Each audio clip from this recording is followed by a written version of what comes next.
Good morning, students. We are going to continue our session with microwave techniques. Okay, in the previous class, what we discussed about the derivation of a wave equation, and we have concluded that we have got two equations, that is del square E is equal to mu epsilon dou square E by dou t square. Because of duality property, you can replace E with H. So by doing so, by replacing E with H, we can get the equation for the magnetic field, that is called H field. So where we can write this equation as del square E, this I can write as del square H is equal to mu epsilon dou square H by dou t square. So that means because of duality property, if you find out the equation for E field, we can directly write the H field equation by just changing the variable. Wherever you find E, we replace this E with a H. So thereby you can just simply get into that particular equations.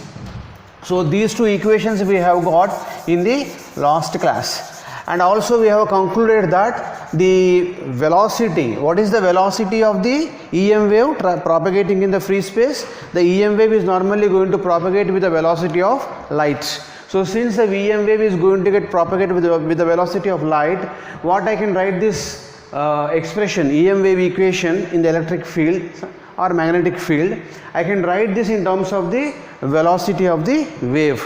So where I can approximate this del square E approximated to 1 by V square dou square E by dou t square as it is. So where this V can be written as equal to 1 by under root of mu epsilon. So when you substitute all these values for free space, then you are going to get the velocity of light as 3 × 10 power 8 meters per second. So by doing so, we can conclude that, or Maxwell has concluded that the EM waves are going to propagate with the velocity of light. So this is what we discussed in the previous class. Now what is this component called E? This E is known as electric field intensity component or electric field component.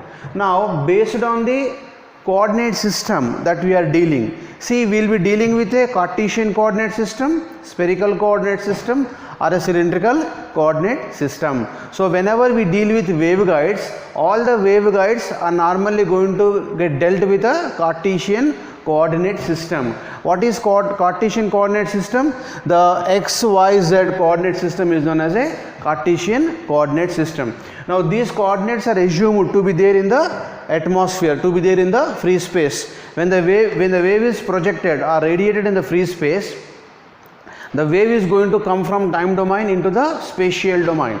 So that's what this equation is talking about. See, this dou square E by dou t square, this E is dependent on time. This time is converted into the spatial domain, that is del square E is equal to mu epsilon dou square E by dou t square. What is the meaning of this? The time dependent variable is simply converted into a spatial domain. That means once after the wave is going to propagate after the transmitting antenna, then the wave is going to be represented by del square E, which is known as the what is that called as a spatial domain representation. So this E is going to have various components. The E is going to have x component, y component, z component if you consider a Cartesian coordinate system. If you consider a cylindrical coordinate system, what components we normally going to have, or what components we normally going to presume if you consider the Cartesian coordinate system? In a Cartesian coordinate system, we write E rho, E phi and Ez. This is what cylindrical coordinate system. In a cylindrical coordinate system, we can write E as equal to what? E rho, E phi and Ez. So E is going to have components along these three axes in the case of the cylindrical coordinate system. This is the case with a cylindrical coordinate system.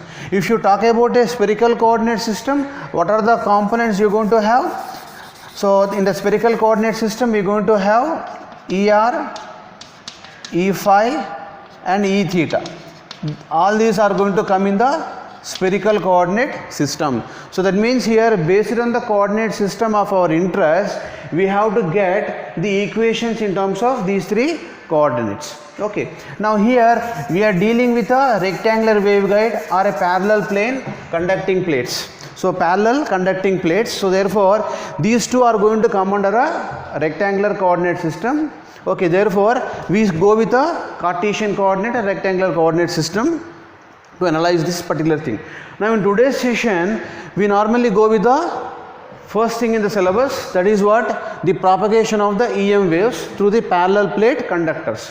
First unit we have propagation of EM waves through parallel plate conductors. Second unit contains propagation of EM waves through the waveguide, rectangular waveguide. So once after we derive the wave equations of an EM wave propagating through parallel plate conductors, we go with deriving the wave equation passing through a rectangular coordinate system or a rectangular waveguide.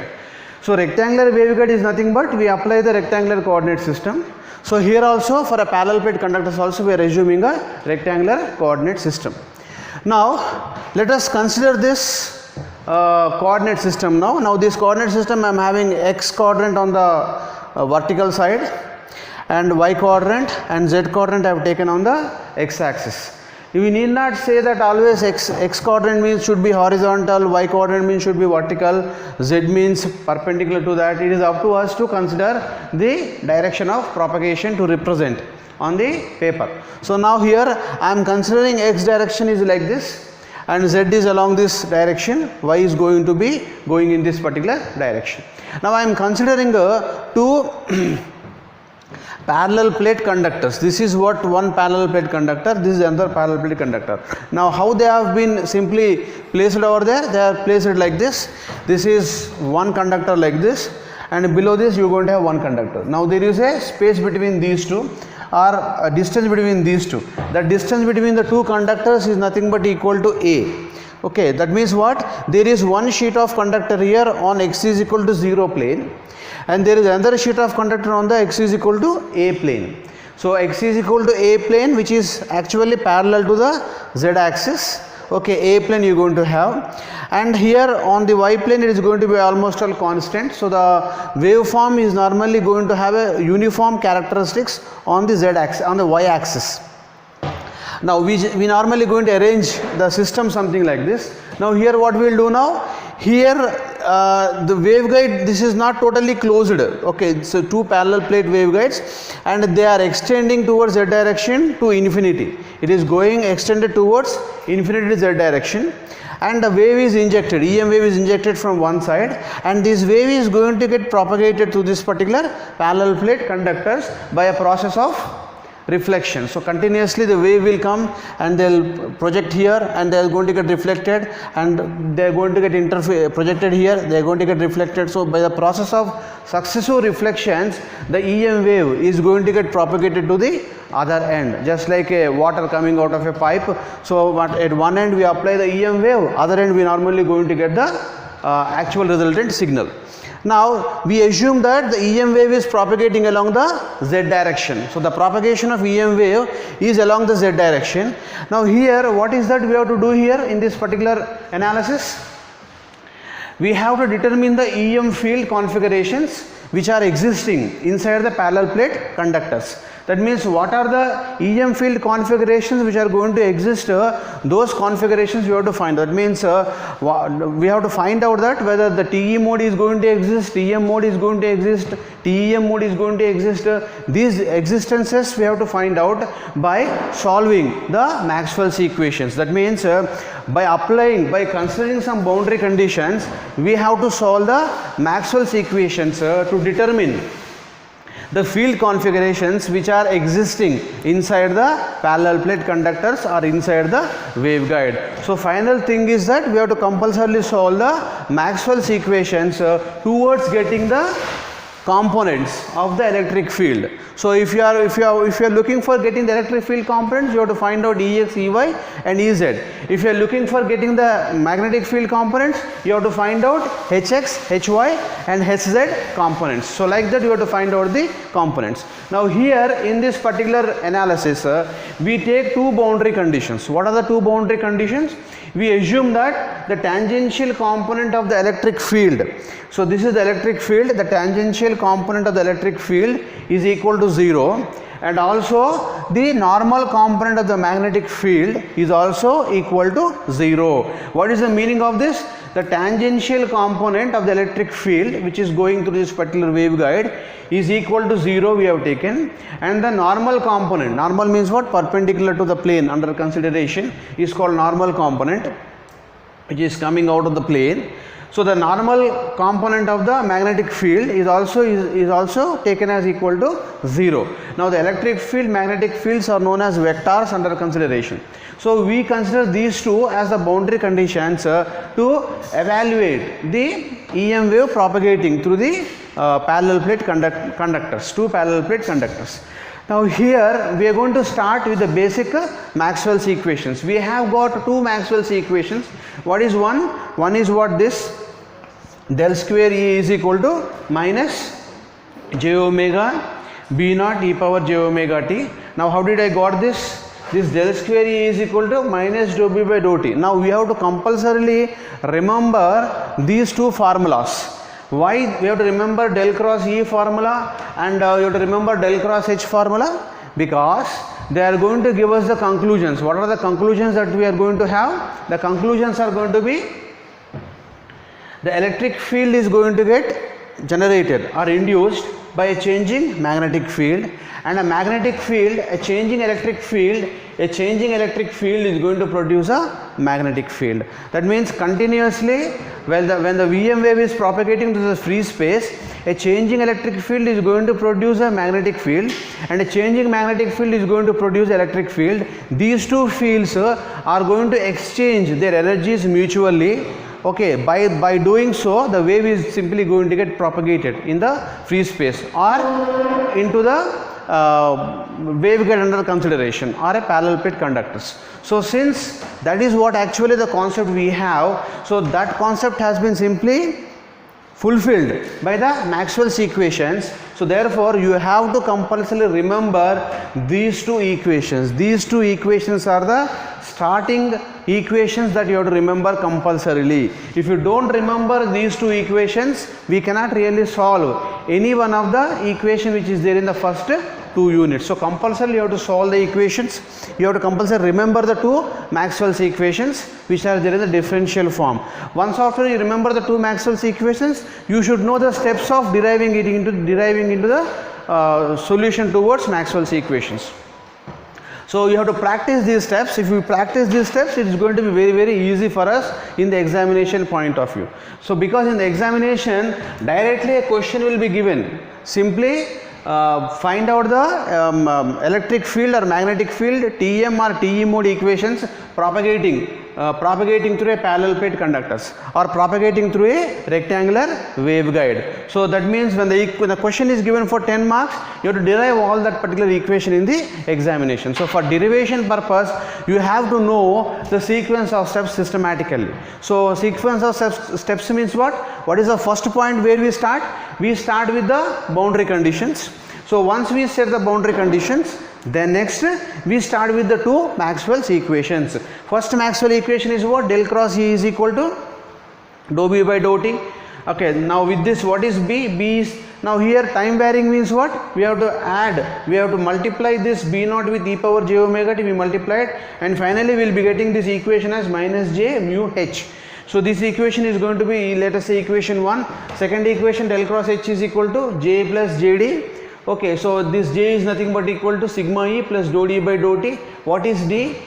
D means what? D naught into e power j omega T. I can expand and I can differentiate this equation. Once I differentiate, I will be getting this equation as D naught e power j omega T into j omega.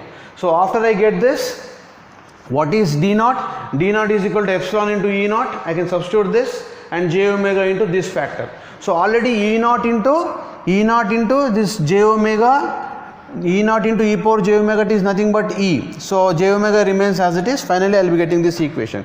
So del cross H is equal to, I will be getting as sigma plus j omega epsilon E bar. Okay, and del cross E is equal to this as the equation. Now these two are the basic equations which we normally going to have or going to remember compulsorily. So we can start from these two equations. If you could not remember, at least you remember del cross E is equal to minus dou B by dou T and del cross H is equal to sigma E plus dou D by dou T. These two if you remember, rest of things you can easily solve. Now let us start going with it. If you consider non-conducting region, why non-conducting region? The space in between the two conductors, the wave, that means the tangential component is normally equal to 0. The wave has to propagate only by a successive reflections. Inside that waveguide, no wave should get propagated. That means what? We are going to consider this as a non-conducting region. Inside the two walls of the parallel plate conductors, no wave should propagate without touching it. Therefore, we consider that to be a non-conducting region inside that. So non-conducting region means what? Sigma is equal to 0. If you substitute sigma is equal to 0 here, what do we get now? This sigma part goes to 0. Once it is 0, what I will get now? I will be getting this equation to be what? Del cross H is equal to j omega epsilon E. Okay, so this is the equation that we are normally going to get. Now similarly, del cross E is equal to what is that I got now? Minus j omega mu H. Now these two are the vectors. Okay, now this H is a vector, E is a vector. So from these two equations we proceed further. Okay. Now we will be continuing with solving this equation now. So we have to do some mathematics, apply mathematics, solve the equation. So first of all, we will start with the first equation. Del cross E is equal to minus j omega mu H. That is the equation I have, which is the differential form of the Maxwell's equation. What is del cross E? I can write del cross E in terms of a matrix format. Ax, Ay, Az. I can just simply write this as dou by dou x, dou by dou y, dou by dou z. And the first component is the x direction component, y direction, z direction component, z component. Now let us apply the determinant of this. What I can have now? Ax into, now dou Ez by dou y, I can have minus dou Ez by dou y minus dou Ey by dou z minus of Ay means what I can have now? Dou Ez by dou x minus what I can have? Dou Ex by dou z. Dou Ex by dou z. Now you should not commit any mistakes here. If you commit any mistake here, our entire derivation goes wrong. So therefore you have to write it perfectly with a lot of care, because these equations we are going to use until the end of our derivation. So therefore please be careful about writing these equations. So plus, so Ax is equal to what I got now? Ax is equal to dou Ez by dou y minus dou Ey by dou z minus Ay component is equal to dou Ez by dou x, and dou Ex by dou z. Okay, fine. Plus Az into what I can have now? Az is nothing but, you have to close this column. So dou Ey by dou x minus dou Ex by dou y. So these are the components that we will be getting for del cross E. So now these components we are equating it to what now? Is equal to minus j omega mu. What is H? H we are representing in Cartesian coordinate system. Therefore we will write this as Hx Ax plus Hy Ay plus Hz Az, because we are representing this in a Cartesian coordinate system. Now after this we have to simply equate it to the appropriate coordinates. So Ax component is equated with Ax component here, Ay component equated with Ay component, like that we have to simply equate. We have Ax component, Ay component, Az component. Simply equate it appropriately to get the final solution, right? So now let us start doing with that particular thing now.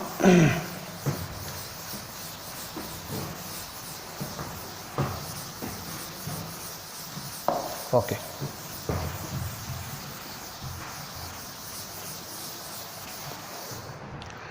So first of all I have to equate it to Ax component. So therefore dou Ez by dou y minus dou Ey by dou x is equated to dou Ez by dou y, dou Ey by dou Ey by dou z, not x.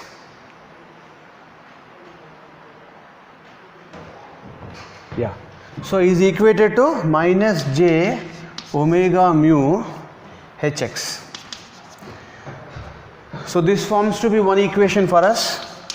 Then next equation is going to be what now? Ay component dou Ez by dou x minus dou Ex by dou z is equal to minus j mu hy. Now we have a minus over there, minus of is there, so therefore I can consider this as minus of, and finally I can write this as dou Ex minus into minus plus dou Ex by dou z.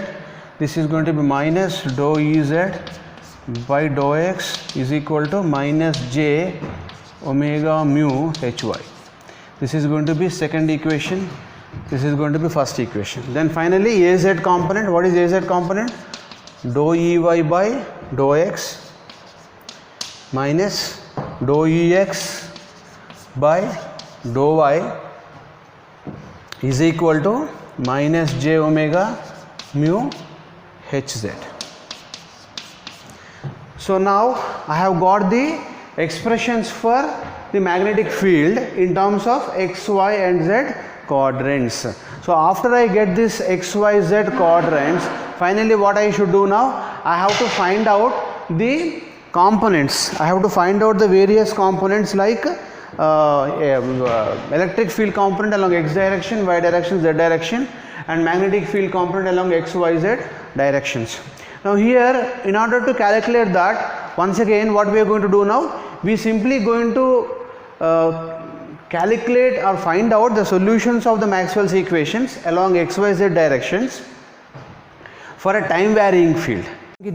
Having it done for the electric field components, let us start going with getting into the components for the magnetic field. Okay, so in the electric field components, what is that we did actually? Let us see. What is the electric field equation we have as per the Maxwell's? Del cross E is equal to j omega mu h.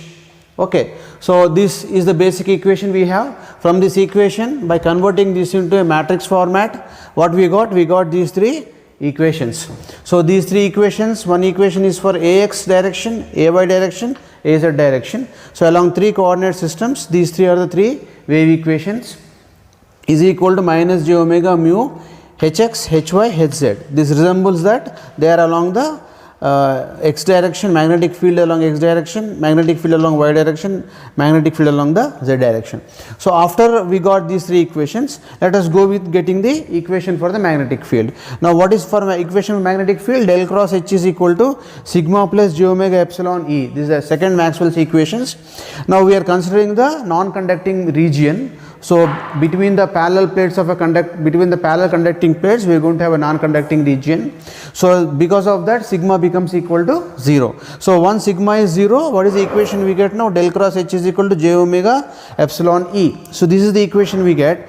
Now the beauty of this EM waves is that once we find out expressions for one field, that is electric field, we can directly write it for the magnetic field. Or if you get expressions for magnetic field, we can directly get the expressions for the electric field. Now here basically we always go with the electric field. Why? Because we try to transmit an electric field through the waveguide or a conducting plate or an antenna, transmitting antenna. So therefore we are starting with electric field, and we are straight away writing the equation for the magnetic field directly by seeing the electric field representations. Let us see now. Now this equation we will write for the magnetic field. Now similar to the above representation, if you solve it for the matrix format, okay, we can just get all these equations. But instead what I am doing is directly I am getting the magnetic field expressions based on these three equations 1, 2 and 3. See here what I am writing here. So dou by dou y minus dou by dou z. dou by dou y minus dou by dou z, as it is it will come. E is replaced with h. So Ez, Ey is replaced with hz and hy is equal to, what is on the right hand side? Right hand side is going to be this equation, j omega epsilon E. So therefore I will write j omega epsilon E. So as this equation is for the Ax field, Ax direction component, x direction component, we will write it here Ex. Similar to that, we are going to have the second equation, dou by dou z minus dou by dou x. See, dou by dou z minus dou by dou x. What is this? Ex, Ez, hx, hz here. So similarly, I am going to have dou by dou x minus dou by dou y, dou by dou x minus dou by dou y will be there as it is. Ex, so here it is Ey, here it is Ex. So this hy and hx I am normally going to write it over here. Okay. So that means here what we can normally say is that, once we get the expressions for electric field, we can straight away get the expressions for the magnetic field, because electric and magnetic fields are going to be orthogonal to each other and varying with respect to other constant in a uniform manner. That means as the electric field is increasing, magnetic field is also going to increase. As electric field is going to decrease, magnetic field is also going to decrease. So in sync with each other, both of them are going to vary, and both of them are going to vary orthogonally. So therefore, by seeing this equation, we can directly get the equation for the magnetic field. That's what we have actually did over here. Now what is that finally we want to get? We want to get the wave equations. We want to get the wave equations in the rectangular coordinate systems. Now what is the general wave equation we have? Del square E is equal to mu epsilon dou square E by dou t square. So this is the basic wave equation which we are talking about. Now what is E in this? E is nothing but equal to Ey naught into e power j omega t. Why it is multiplied with e power j omega t? Because we are considering a time varying fields. If you are considering a time varying field, the time varying field is going to be complex in nature. Therefore we are multiplying it with e power j omega t. To include all the complex components, we are simply multiplying it by e power j omega t. So now if you differentiate this equation two times, then what you are going to get here? J omega into this component you get. So j omega into j omega is what? Minus omega square mu epsilon into E. So this is the equation we get. Now what is del? Del is a spatial component, spatial domain component. So del is an operator in the spatial domain. So our spatial domain is what? Rectangular coordinate system. Therefore we represent del for dou square by dou x square plus dou square by dou y square plus dou square by dou z square. So as it is multiplied with V, I am simply multiplied it with a component called electric field E. So therefore for del square E, what I am writing now? Dou square E by dou x square plus dou square E by dou y square plus dou square E by dou z square is equal to, what is on the right hand side I have? Minus omega square mu epsilon into E. As it is, I simply write it over here. Similarly, I can get the expression for magnetic field. So that is del square H is equal to minus omega square mu epsilon H. See, don't get confused here. Del cross H is equal to, I got here j omega E, here del E here. This is del square means what? This side I am going to have H component, this side I am going to have H component. So del square E means this is E, right hand side is also going to be E. Whereas here, as for Maxwell's equations, here I am going to have H, here you are going to have E. So after Maxwell's equations, we are further solving this to get the equation in terms of only H and only E. That is why it is a modified version of the Maxwell's equations. Now finally we have to get the equation along the z direction. Why along z direction? Because our wave is propagating along the z direction. So since if the wave is propagating along z direction, the field components with respect to z coordinates can be written in terms of e power plus minus pz. What is p here? P is nothing but the propagation constant, which is nothing but a combination of the two components. One is going to be the real component, another one is imaginary component.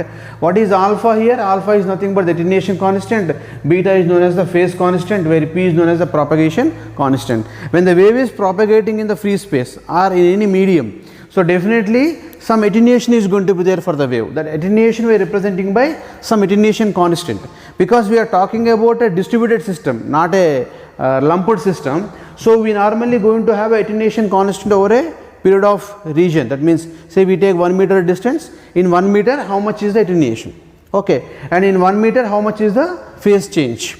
So that's what we normally going to observe here. If the phase is changing continuously, we say that the wave is moving from one location to another location. If the phase is not changing continuously, then we say that the wave is not propagating in the forward direction. So therefore, we have to represent the wave moving along z direction by using the propagation constant. So this z stands for the z direction. If the wave is moving along positive z direction, we write this equation as, we simply multiply our equation with e power minus pz. Why e power minus pz? Once the wave is propagating in the forward direction, what is the meaning of forward direction? So this is 0, this is forward direction. So say I want to get some point over here. So this point, say this is the impulse signal. So delta of, what I can write this as, say if this is z direction, so it will be moving along minus z. So I can call this as say z naught.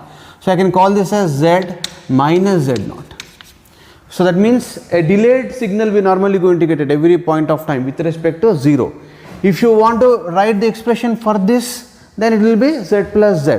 Similar to that, here also we normally going to get a delayed signal representation. This is going to be advanced signal, similar to the signals and systems only we use. See here we have to use the SS concepts, we have to use the EMTL concepts, we have to use the AWP concepts. So all put together we normally going to get the equations. Okay. So with this we normally going to represent the wave propagating in a z direction.